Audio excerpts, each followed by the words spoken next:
Jour 4 du tableau final du Grand Est Open 88 de Contrexéville, avec la suite des huitièmes de finale du 3e tournoi féminin français sur terre battue qui a intégré cette année, on le rappelle, le circuit WTA et est passé de 100 à 125 000 $ de dotation globale. Le niveau des joueuses a légitimement progressé avec des têtes de série autour de la 70e place mondiale, mais que leur manque-t-il pour voir plus haut? Je pense que c'est une question de constance, que vous soyez dans le top 30, 20 ou 10, il faut bien jouer toute l'année. Ce n'est pas facile parce que vous changez de surface, vous voyagez de pays en pays. La clé pour moi, c'est la constance. Un point sur lequel s'accorde Varvara Gracheva qui occupe actuellement son meilleur classement, 69e mondial. Tête de série numéro 2, la jeune femme s'est inclinée cependant dès le premier tour, mais poursuit l'aventure en double. C'est un truc tout bête, mais le plus important, c'est d'être régulière.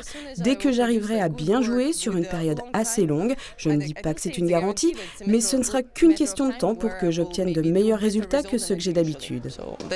Toutes ces jeunes femmes sont venues prendre de précieux points pour le prochain Grand Chelem, l'US Open prévu fin août début septembre. Les organisateurs du Grand Est Open 88 retrouvent régulièrement des connaissances au plus haut niveau. Dernier exemple en date sur le gazon londonien.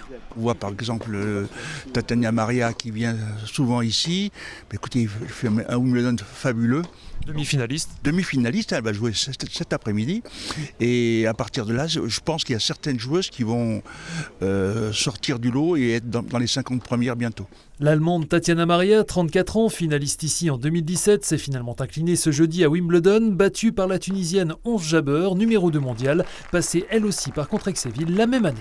Il y a certaines joueuses qui réussissent, on parle de Jabeur, on peut parler d'Ostapenko aussi, qui a gagné Roland-Garros, et on disait que l'Open 88 était le baccalauréat du tennis. Maintenant, je pense qu'on est plutôt dans les masters.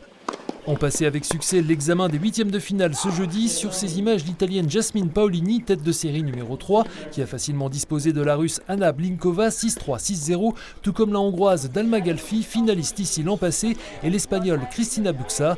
Toutes trois rejoignent une autre Hongroise, Anna Bondar, tête de série numéro 1, l'Australienne Olivia Gadecki et deux Italiennes, Camilla Rosatello et l'expérimentée Sara Errani, ici à l'image, 35 ans, et finaliste en 2012 de Roland-Garros. La dernière Française en lice, Jessica Ponchet, devait affronter la jeune Russe Erika Andreeva, 18 ans, en toute fin d'après-midi.